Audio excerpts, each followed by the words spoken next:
चलो बच्चों, तो आज हम लोग मैथ्स में चैप्टर नंबर 10 कंटिन्यू करें, जिसका नाम है सर्कल। देखो, इस चैप्टर में कल हमने जो ये चैप्टर कंटिन्यू किया था कि जिसमें हमने सर्कल रिलेटेड दो नई चीज़ें सीखी थी। कि पहली चीज़ ये थी कि अगर कोई सर्कल में कोई अगर लाइन उसके अंदर से पास होती हो तो उस लाइन को हम लोग क्या कहते हैं, तो वो कहलाता है सर्कल का सेकेंड। क्या कहलाता है वो? सेकेंड कहलाता है। लेकिन अगर कोई सर्कल के अंदर, अगर कोई सर्कल में लाइन उसके बॉर्डर से पास होती हो, बराबर, मतलब जो एक पॉइंट पे इंटरसेक्ट करती हो, तो उस लाइन को हम लोग क्या कहते हैं? वो लाइन कहलाती है टेंजेंट। बराबर ना? वो लाइन क्या कहलाती है? टेंजेंट कहलाती है। सही बात है ना? ये हमने 2 पॉइंट देखे थे कि नहीं? बराबर। और इनके रिलेटेड हमने बेसिक थियरी एक्सरसाइज 10.1 हमने देखा था। आज हम लोग उसके रिलेटेड ही आगे देखें कि एक्सरसाइज 10.2 उनमें ये सम्स देखें, वही पॉइंट है, दूसरी कोई नई फार्मूलाज नहीं, वही रूल्स के अकॉर्डिंग देखेंगे। बराबर। तो आपकी टेक्स्ट बुक साथ में रखो, एक्सरसाइज 10.2 उसमें पहला देखें। तो पहला वो एमसीक्यू ही दिया हुआ है कि जिसमें लिखा हुआ है कि from a point Q the length of a tangent to a circle is 24 centimetre and the distance of Q from the centre is 25 centimetre. The radius of the circle is dash. बराबर। समझो यहाँ पे क्या दिया हुआ है कि एक ड्राइंग अगर इसकी बनाए ना, लिखा हुआ है कि कोई सर्कल में, कोई सर्कल के बाहर अगर कोई पॉइंट Q है, कहीं पर कोई पॉइंट Q आया हुआ है बाहर, लिखा हुआ है फ्रॉम अ पॉइंट Q, इस Q पर से the length of tangent to a circle is 24 centimetre. कि इस Q से अगर कोई टेंजेंट बनाया जाए, टेंजेंट मतलब यहाँ एक पॉइंट पे इंटरसेक्ट करेगा ना, बराबर ना, यहाँ कोई पॉइंट पे इंटरसेक्ट कर रहा है ऐसा टेंजेंट, तो यहाँ से यहाँ तक का डिस्टेंस 24 सेंटीमीटर दिया हुआ है, ऐसे लिखा हुआ है ना टेंजेंट। और साथ में लिखा हुआ है the distance of Q from the centre is 25 centimetre. कि यहाँ अगर सेंटर हो, सर्कल का सेंटर, उस सेंटर से Q तक का डिस्टेंस वो 25 सेंटीमीटर है। बराबर। ये डिस्टेंस 24, ये 25 है, तो हमें उसका रेडियस फाइंड करना है। रेडियस मतलब समझो ये सेंटर O है, तो O से यहाँ तक, ये इसको सपोज नाम P दे दें, तो O से P तक का डिस्टेंस हमें ढूंढना है, वो रेडियस कहलाया ना। बराबर ना? ऐसा ही हमें करना है ना कि देखो ये O से Q तक का डिस्टेंस दिया हुआ है 25 सेंटीमीटर। अब बराबर ड्राइंग बनाना है सर्कल से, और फिर P से Q तक का डिस्टेंस वो 24 सेंटीमीटर दिया हुआ है, ये टेंजेंट। तो हमें रेडियस ढूंढना है OP। तो ये कैसे ढूंढेंगे? तो अब इसमें जैसे हमने कल आपको बताया था कि टेंजेंट का एक रूल आता है, टेंजेंट का एक रूल कि अगर सेंटर से टेंजेंट तक अगर कोई लाइन बनाई जाती है तो वो लाइन यहाँ पर हमेशा 90 डिग्री बनाती है। वहाँ पर हमेशा क्या बनता है? 90 डिग्री का एंगल। बराबर ना? यहाँ हमेशा 90 डिग्री बनेगा। और उसके रिलेटेड अगर कोई हमें साइड्स फाइंड करनी हो ना, तो वो एक ही फार्मूला से साइड फाइंड होती है, जो है पाइथागोरस की फार्मूला। कौन सी फार्मूला से फाइंड करते हैं? पाइथागोरस से। तो पाइथागोरस की फार्मूला से ही अब ये अगर OP फाइंड करना है तो वो मिल जाएगा ना। बराबर के नहीं? ऐसे ही मिलेगा ना। तो यहाँ पर ऐसे फाइंड करेंगे कि जो रेडियस हमें ढूंढना है, तो पाइथागोरस की फार्मूला लगाएंगे इन ट्राइंगल OPQ। ठीक है? यहाँ टेंजेंट में ऑलमोस्ट यही फार्मूला ही लगेगी जब भी कोई साइड ढूंढनी हो तो OPQ में पाइथागोरस की फार्मूला जो 90 डिग्री है, उसके सामने वाली ये साइड हाइपोटेनियस कहलाती है। ये OQ वो हाइपोटेनियस हुई। तो हाइपोटेनियस से शुरुआत करेंगे कि OQ स्क्वायर, ये OQ square equal to OP square plus PQ square. OQ square equal to OP square plus PQ square. ऐसा ना? जो इसमें वैल्यू रखे ना कि OQ स्क्वायर, तो OQ होगा 25 का square equal to OP square, तो OP हमें फाइंड करना है, प्लस PQ स्क्वायर, तो PQ होगा 24 का स्क्वायर। ऐसा ना?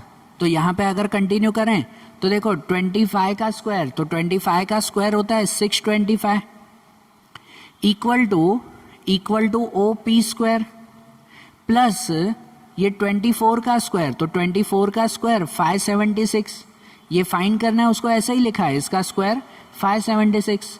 अब अगर ओपी स्क्वायर फाइंड करना है तो 576 माइनस में ना, मतलब ऐसे हो जाएगा कि 625 minus 576 equal to OP square, बराबर, कि जहां पर ओपी स्क्वायर इक्वल टू 625 में से 576 माइनस करेंगे तो कितना बचेगा, वो बचेगा 49। ओपी स्क्वायर इक्वल टू कितना हो जाएगा 49, और फिर उसका स्क्वायर रूट करेंगे, मतलब कि ओपी इक्वल टू कितना हो जाएगा 49 का स्क्वायर रूट 7, बराबर ना। 49 का स्क्वायर रूट 7 मतलब ओपी का डिस्टेंस हमें मिल गया 7, जो रेडियस पता करना था वो रेडियस कितना हो गया इसका 7 सेंटीमीटर हो गया।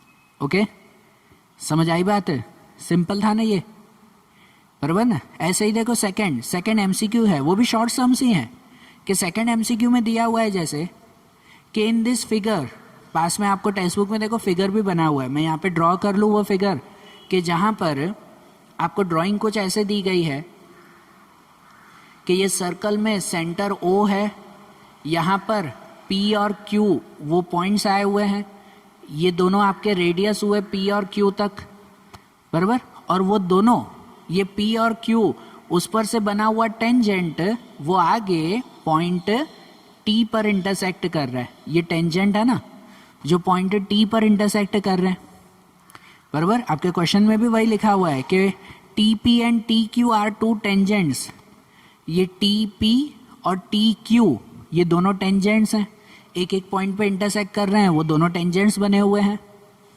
लिखा हुआ है कि to a circle with centre O so that P O Q equal to 110, कि ये पी ओ क्यू वो कितना है 110 है, बराबर।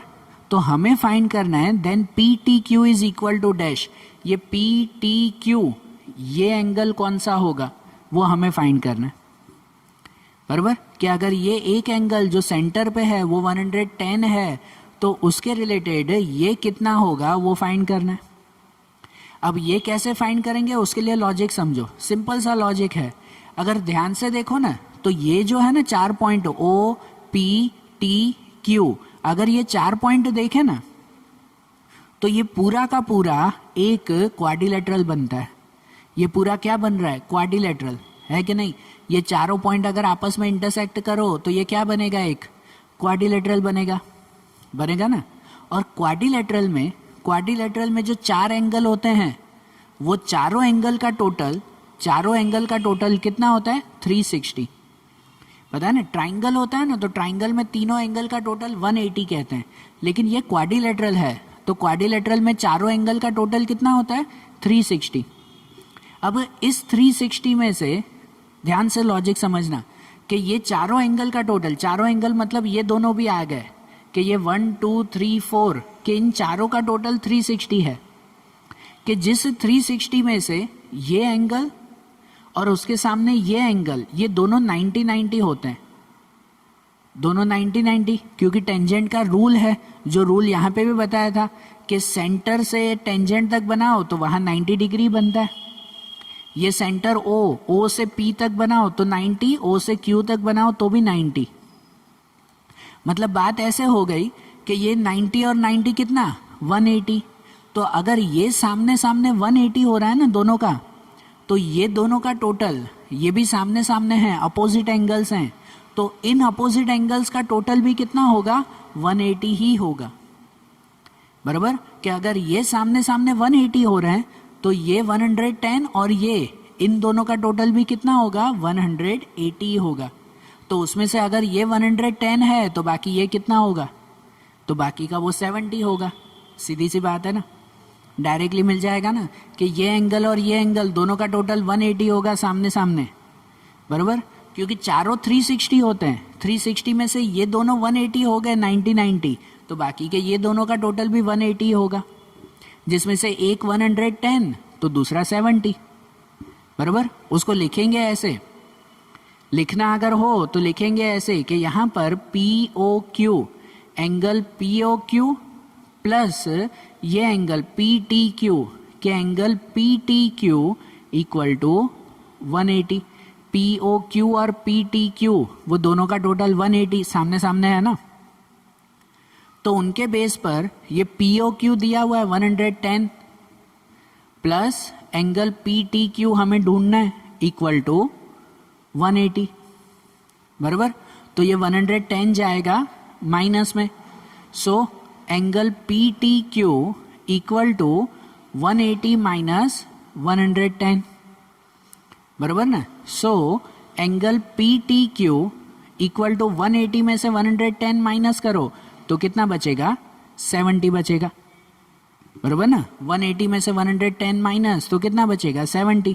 तो ये एंगल पी टी क्यू वो 70 मिल जाएगा ना, है कि नहीं, सिंपल, बराबर। समझ आए ये दोनों एमसीक्यूज?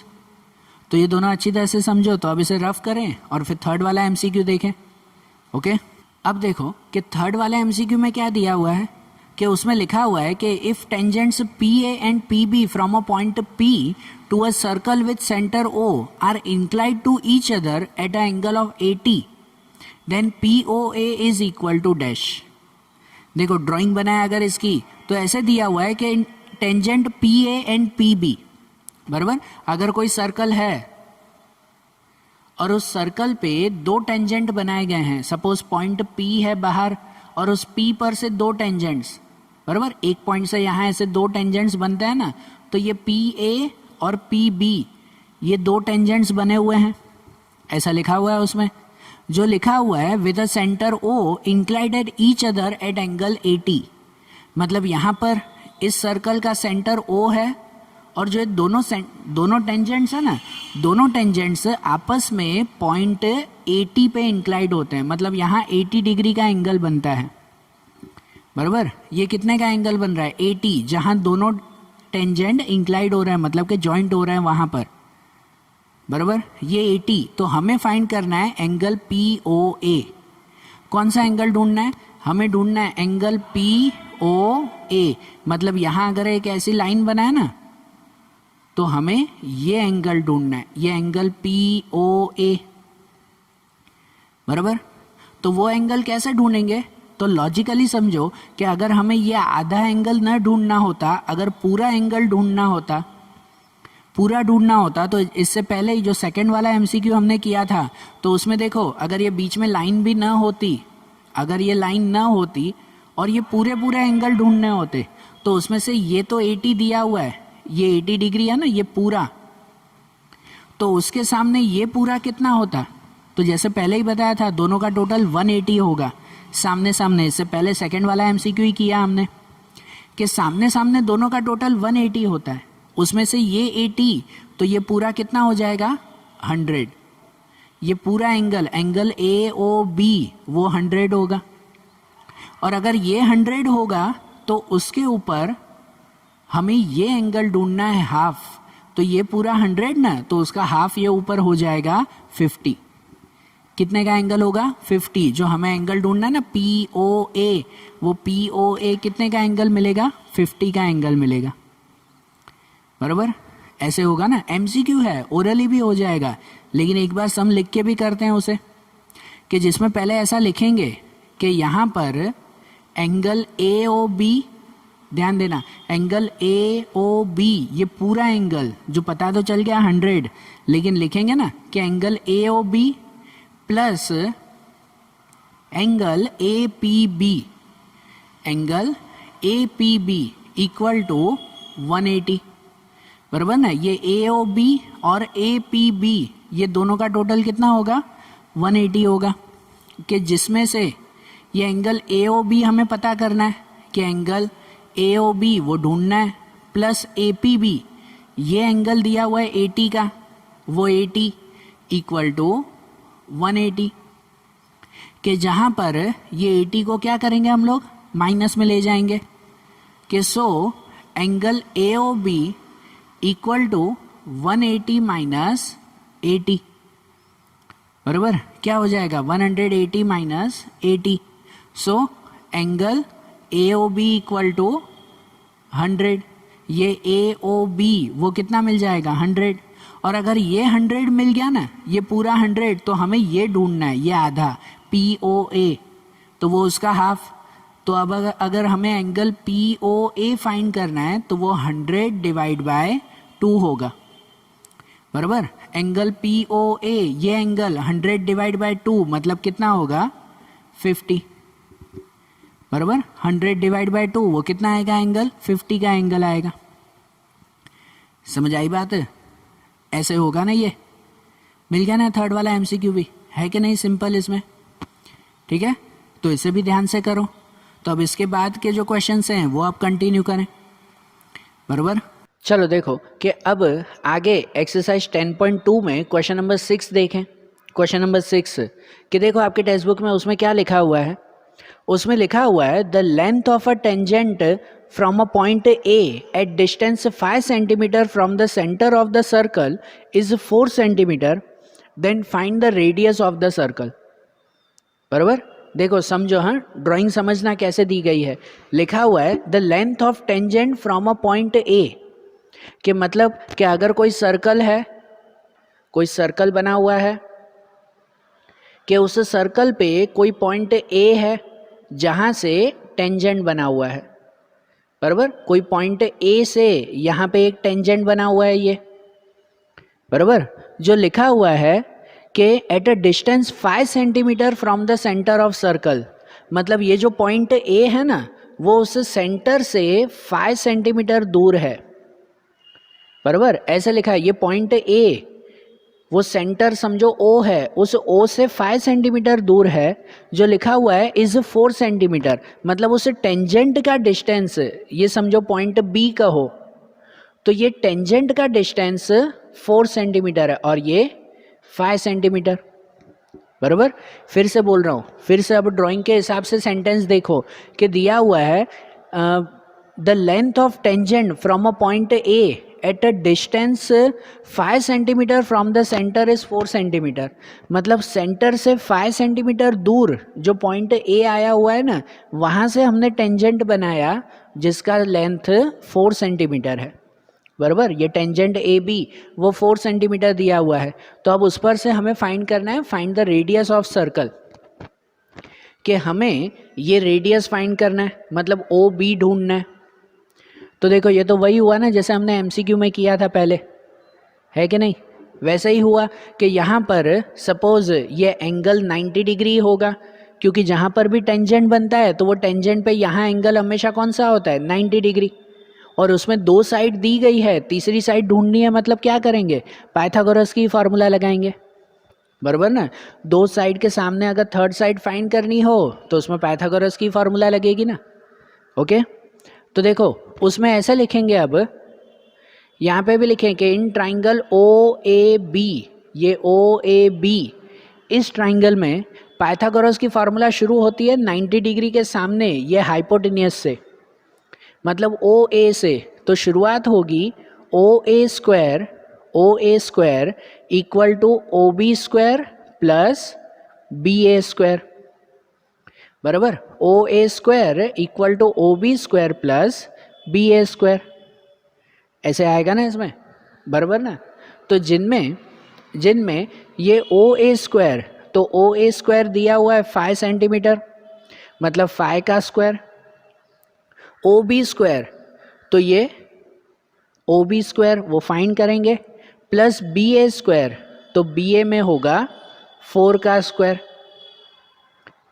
बराबर। ऐसे होगा ना कि जहाँ पर ये 5 का स्क्वायर होगा 25 इक्वल टू ये ओ बी स्क्वायर वो फाइंड करेंगे हम लोग, प्लस 4 का स्क्वायर, तो 4 का स्क्वायर 16, बराबर। तो जहाँ पर ये अगर ओ बी स्क्वायर फाइंड करना है तो 16 माइनस में, मतलब ऐसे हो जाएगा कि 25 minus 16 equal to O B square. तो O B square equal to कितना हो गया, O B square equal to 9। तो अगर ओ बी स्क्वायर 9 तो उसका square root O B equal to 3, बराबर। मतलब जो हमें रेडियस ढूंढना था कि ये रेडियस ओ बी मिलना चाहिए, वो ओ बी कितना मिल गया 3 मिल गया, ये रेडियस मिल गया ना, सिंपल है ना। इस चैप्टर में ये सम्स ऐसे ही सिंपल हैं, एक ही मेथड ही यूज़ कर रही है ऑलमोस्ट, है कि नहीं, एकदम सिंपल क्वेश्चंस इसमें दिए हुए हैं। अब ऐसे ही इसके बाद वाला क्वेश्चन नंबर 7 देखें, साथ में ही देखो क्वेश्चन नंबर 7, देखो आपके टेक्स्ट बुक में, उसमें लिखा हुआ है कि 2 concentric circle are of radii 5 centimetre and 3 centimetre, find the length of the chord of the larger circle which touches the smaller circle. अब देखो यहाँ क्या दिया हुआ है, ध्यान से समझना कि यहाँ पर 2 कॉन्सेंट्रिक सर्कल है। कॉन्सेंट्रिक सर्कल क्या कहलाता है?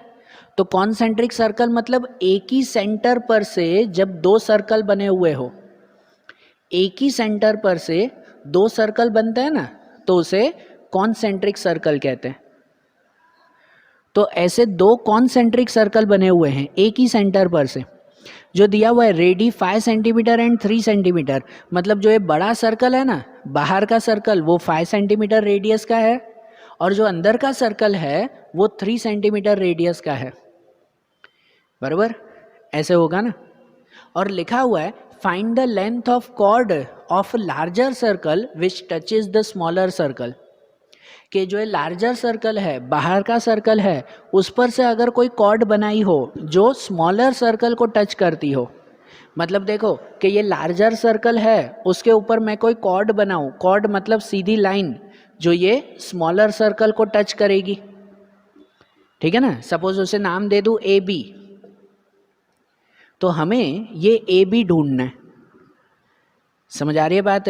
कि देखो ये लार्जर सर्कल है, बाहर का सर्कल है, तो ये बाहर के सर्कल पे मैंने एक कॉर्ड बनाया ए बी कॉर्ड, जो ये अंदर के सर्कल को इंटरसेक्ट कर रहा है, तो हमें ये ए बी का लेंथ ढूंढना है, बराबर। अब ध्यान से देखो, तो ये ए बी टेंजेंट ही हुआ, क्या हुआ, टेंजेंट ना। और यहाँ पे ना जो मेजरमेंट आपको दिए हुए हैं ना, कि सपोज ये जो बीच में सेंटर है, उस सेंटर को ओ नाम दे दें, ये ओ है। अब दिया हुआ है अंदर का सर्कल 3 सेंटीमीटर का है, दिया हुआ है ना अंदर का सर्कल, मतलब यहाँ ओ से इस पॉइंट तक अगर देखें ना, समझो उस पॉइंट को एम नाम दे दें, नाम कोई भी दे दो, इसमें नाम नहीं दिए हुए हैं, तो आप अपने पसंद के कोई भी नाम दे दो, कि सेंटर से ये एम तक का डिस्टेंस है ना 3 सेंटीमीटर हो जाएगा। क्यों 3 सेंटीमीटर? क्योंकि अंदर का सर्कल का रेडियस 3 सेंटीमीटर है कि नहीं। ये अंदर का सर्कल वो कितना दिया हुआ है, 3 सेंटीमीटर का दिया हुआ है, और बाहर का सर्कल कितना है, 5 सेंटीमीटर का, मतलब इसी सेंटर से ये बाहर के सर्कल तक वो कितना दिया हुआ है, 5 सेंटीमीटर दिया हुआ है। ऐसे है ना मेजरमेंट, बराबर, कि ये 5 सेंटीमीटर है, ये 3 सेंटीमीटर है, हमें ये पूरा ढूंढना है, ये पूरा ए बी ढूंढना है।